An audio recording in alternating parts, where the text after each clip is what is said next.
I'd barely unpacked my first box in my new home by Willow Creek when the trouble started.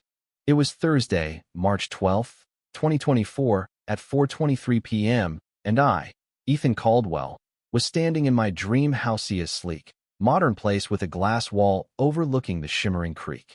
After 20 years grinding in software development, I'd cashed out for this slice of paradise in Pine Hollow, a quiet town where the water sparkled like it was begging to be photographed.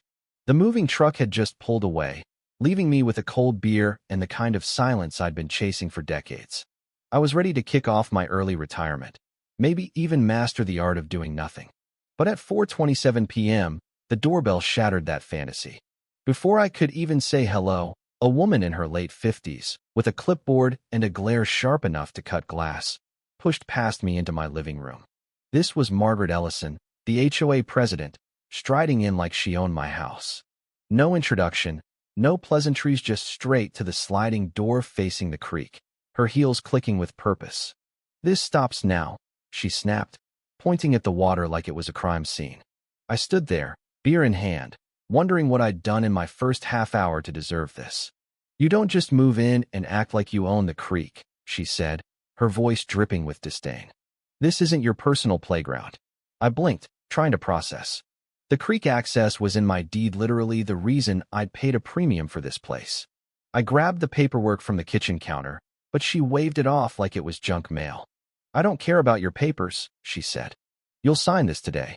She slammed a document on my counter, Voluntary Creek Access Relinquishment Agreement. The words alone made my blood boil. She wanted me to give up rights I'd paid for, claiming it was for community harmony and property values. I'm not one to back down, but I kept my cool, saying I'd need to review the HOA bylaws and talk to my lawyer. Her face twisted like I'd insulted her family. "You have 24 hours, she hissed, leaning in close enough for me to smell her perfume. "After that, we start daily inspections, fines, and assessments. Life gets hard for people who don't play ball."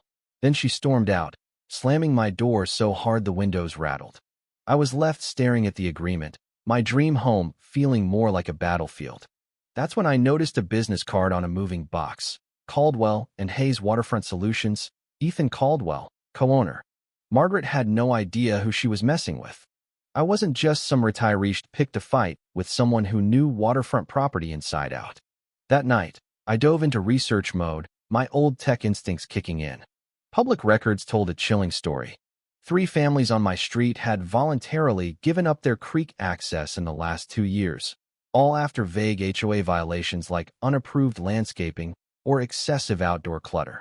Each surrender happened under Margaret's watch, who'd been HOA president for exactly 2 years and 1 month. The pattern screamed foul play. I called my business partner, Lucas Hayes, and filled him in. He laughed, knowing my knack for landing in drama, but agreed this was serious. The next morning, I met my neighbor, Evelyn Harper, a sharp-eyed 78-year-old who'd lived here for 22 years. When I mentioned Margaret, her face darkened. "Be careful, Ethan," she whispered, glancing around like someone might be eavesdropping. "She's run off good families, the Thompsons, the Lanes, the Carters. Harassed them with fake violations until they broke." Evelyn's story matched the records. Margaret used threats and fines to bully families into signing away their rights. The Carters, with 2 kids who loved kayaking, had moved across state lines to escape her. By Friday, Margaret's retaliation hit hard. 3 violation notices in 3 days, $60 for visible moving boxes, $120 for unpermitted dock activity. I hadn't even touched the dock, and $90 for lawn maintenance issues. The grass was pristine. It was a calculated attack, designed to overwhelm and intimidate. I installed security cameras, photographed every notice, and logged every detail. My lawyer, Sarah Bennett, confirmed the violations were nonsense. None were in the HOA bylaws. She also mentioned 2 other families currently under Margaret's thumb, one on the verge of selling just to escape. That's when I dug deeper and found Willow Creek Ventures, a company buying up surrendered creek rights for $20,000 each. The owner? Victor Ramsey, a developer with a shady Marina project. I tailed Margaret to a diner where she met Victor, their heated exchange ending with her pocketing an envelope. A partial license plate confirmed it was his car. This wasn't just bullying, it was a scam.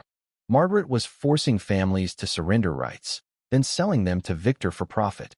Thursday's emergency HOA meeting was a setup.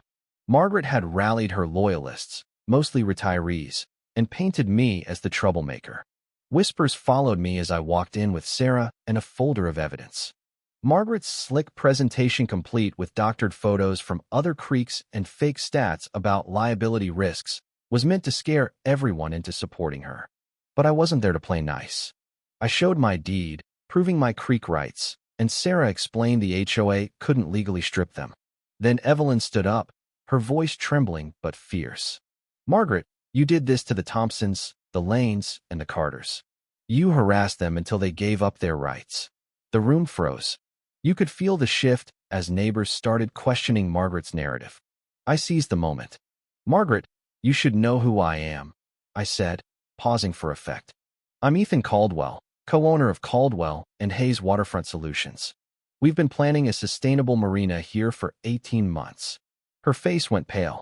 Lucas walked in right on cue, carrying architectural plans and environmental studies. "Our project will create 50 jobs, boost property values by 35%, and protect the creek's ecosystem," he said, showing renderings of a green marina with solar panels and native plants. Then he dropped the bomb. "Margaret's been taking payments from Victor Ramsey to sabotage our project and sell creek rights to his low-budget marina." He laid out emails, bank records, and texts $20,000 per surrendered right. The room erupted. Neighbors shouted, demanding answers. Margaret stammered, claiming she was protecting the community, but the evidence was undeniable. Evelyn's voice cut through. "You ruined families for money, Margaret." The vote to remove her was unanimous. She left humiliated, her schemes exposed. The aftermath was swift. The county HOA board investigated, hitting Margaret with $2,000 in fines and $5,000 in legal fees for the families she'd targeted. Her real estate license was revoked, and Victor's company sued her for fraud. The Thompsons, Lanes, and Carters filed lawsuits, with Sarah building airtight cases. Margaret declared bankruptcy to cover the judgments and fled town. Her house sold at a 25% loss to a family who now loves their creek access. Our marina project took off, with community support driving progress. Within months, property values jumped 40%, new businesses opened, and local unemployment fell 15%. Evelyn started a community garden, and kids learned to kayak on the creek. We built a transparent HOA with recorded meetings and multi-member violation approvals. I became treasurer to ensure every penny was accounted for. A year later, on March 15, 2025, we held the first Willow Creek Festival. Families fished from the dock Margaret tried to steal, kids played on a new waterfront playground, and the marina's 70% complete had a wait list for boat slips. Evelyn, now 79, sat with me by the creek. "You got your piece, Ethan," she said. "Just not how you planned." I grinned. "And 50 jobs, plus the best marina in the state." The community was alive. Neighbors collaborated, shared ideas, and trusted each other. The county passed stronger HOA oversight laws, and our story inspired other towns to fight corruption. Lucas and I wrote a book on community-driven development, funding scholarships for local kids studying sustainability. But I can't shake Evelyn's warning. There are more Margarets out there. Sitting on my dock, watching the marina take shape, I wonder, should I keep fighting for other communities or enjoy the peace I've earned? What would you do if someone tried to steal your home's value on day one? Would you sign away your rights for peace, or fight like hell, knowing it could change everything? And if you won, would you stop there, or take on every bully like Margaret? Drop a comment, hit that like button, and subscribe. I want to hear your take. Because sometimes, the quiet neighbor you try to push around owns more than a house. They own the power to flip the script.